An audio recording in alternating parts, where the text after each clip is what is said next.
इस बजट के बारे में जो एक कीवर्ड सामने आया है वो बड़ा इंटरेस्टिंग है, वो है कॉन्फिडेंस। और वो इस बेसिस पे आया है कि फिस्कल डिसिप्लिन को जिस तरीके से आप लोगों ने अभी तक मैनेज किया और कोई बड़े अनाउंसमेंट नहीं किए जिसकी एक्सपेक्टेशन हम सब लोगों को हमेशा रहती है, और पॉपुलिज्म के चक्कर में भी आप नहीं पड़ी, तो ये उस हिसाब से ये आपके जो कॉन्फिडेंस को बताता है चुनाव के ठीक पहले। वो आप इतनी कॉन्फिडेंट क्यों हैं? इसलिए हैं कि पिछले 10 साल में कंसिस्टेंटली एक के बाद एक करके, एक के बाद दूसरे अच्छे जनता के हित में योजनाएं, और सिर्फ योजनाएं घोषणा ना करते हुए उसको आखिरी पंक्ति में आखिरी व्यक्ति जो है उन तक पहुंचाने के लिए जो मेहनत हुई, और उस मेहनत के कारण सफलता पहुंचने में हुई, और लोगों में मतलब बेनिफिशियरी में, लाभार्थी में, उनका मन में ये भाव है कि हाँ, जो आपने योजना लॉन्च किए हमारे हित में वो हमें पहुंचा है। जब वर्ड ऑफ माउथ, जैसे अंग्रेजी में बोलते हैं, वर्ड ऑफ माउथ आखिरी लाभार्थी तक विषय पहुंचता है और वो खुद बोलते हैं कि मुझे मिला है, उनके अगल बगल में रहने वाले को भी कॉन्फिडेंस, अगर उनको मिला नहीं अब तक, उनको कॉन्फिडेंस आता है कि ये सरकार बोलती है, करती है, दिखाती है, मिल चुका है सबको। इसलिए कहीं भी आप देख लीजिए जहां प्रधानमंत्री जी का कार्यक्रम होता है, ऐसे लाभार्थी लोग अपने आप में आकर के बोलते हैं हमें घर मिला है, बिजली मिला है, पानी घर तक मिला है, नल में से पानी मिल रहा है, और हमारे अकाउंट में पैसा डायरेक्टली मिलता है। अगर आप बोलते हो 1000 रुपया, 1000 रुपया पूरे के पूरे हमारे अकाउंट में जमा होता है। ऐसे सचमुच जो योजना जनता के हित में लॉन्च हुआ वो सब जनता तक पहुंचा है। इसलिए कॉन्फिडेंस है, जनता के आशीर्वाद पहले मिला, पहले दूसरे बार भी मिला और इससे पहले, और अभी भी मिलेगा। यही है कॉन्फिडेंस। प्रधानमंत्री जी के नेतृत्व के ऊपर जो जनता में विश्वास है, अटूट विश्वास, उससे निकलता है कॉन्फिडेंस। लेकिन ऐसा है मैडम कि चुनाव के पहले कितना भी अच्छा हाल हो किसी इनकम्बेंट का, तो थोड़ी तो एक वो एंग्जाइटी रहती है कि कुछ 4 अनाउंसमेंट कर दो, ब्रॉड अनाउंसमेंट आप कर सकती थी, आप उससे भी बच गई बिल्कुल, वो क्यों? पहले से प्रधानमंत्री जी, पहले से मतलब पिछले से अगस्त सितंबर से लगातार धीरे धीरे जब प्रयत्न हमारे तरफ से शुरू हुआ कि बजट के लिए क्या, कैसे हम क्या करना है, और एक्चुअली सितंबर अक्टूबर में से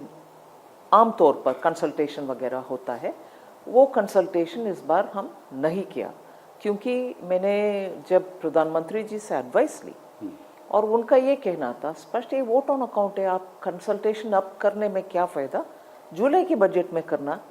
उसके लिए करना उचित होगा, वो तो अभी नहीं करोगे, बाद में करोगे। फिर वो एक विषय। दूसरा विषय ये भी था लगातार डिस्कशंस में कि हमारे 10 साल के कार्यकाल, उस विषय में जितना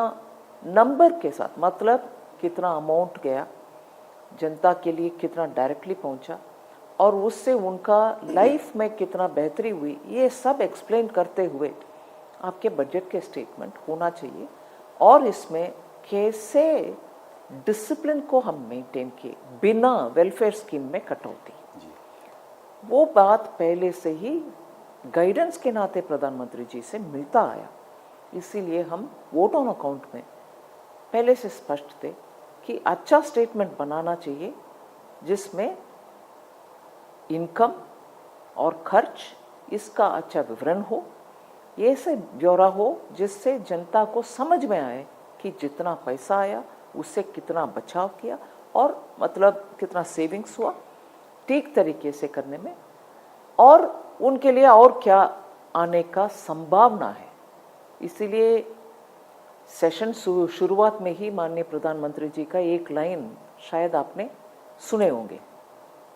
कि कल बजट पेश होने वाले उसमें दिशा निर्देश करने वाले बातें जरूर होगा, वही डायरेक्शन सेटिंग बात।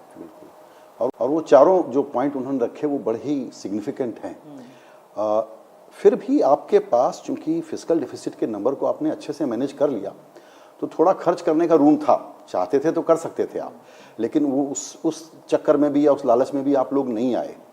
तो मेरा ये मानना है कि जो एक एक्सपेक्टेशन रहती है, मैं उससे सहमत नहीं हूँ, लेकिन आपने सुना होगा ऑब्जर्वेशंस आए कि पॉपुलिस्ट स्कीमें नहीं अनाउंस की। मेरा कहना आपके पास स्पेस था, फिर भी क्यों नहीं किया? क्योंकि जैसे आपने पहले प्रश्न में से ही पूछ लिया, सबके मन में ये जरूर एक भरोसा, कॉन्फिडेंस था कि जनता समझ रही है कि जो योजनाएं हम तक पहुंचा और सरकार जो ट्रांसपेरेंट तरीके से किसी लालच में नहीं पड़ा और कुछ लिपापोती करने का कभी कोशिश नहीं किया, ऐसे सरकार जिसका समर्थन होना चाहिए हम देने को तैयार है, ऐसे मूड में देश है, इसको समझते हुए हम इस शॉर्ट टर्मिज्म की जरूरत नहीं है। और वैसे भी आई थिंक बजट के विषय में पहले से भी उनके सीएम के कार्यकाल से माननीय प्रधानमंत्री जी फाइनेंशियल मैनेजमेंट में अच्छा सा डिसिप्लिन मेंटेन करते हैं। आप सही कह रही हैं। हो सकता है कि हम लोग जो मिनिस्ट्रीम ओपिनियन वाले हैं, हमको ये बात समझने में देर लगी, लेकिन ये खर्च और कमाई के मामले में वो बहुत ही स्ट्रिक्ट हैं और वो इसमें पूरी तरह से दिख रहा है।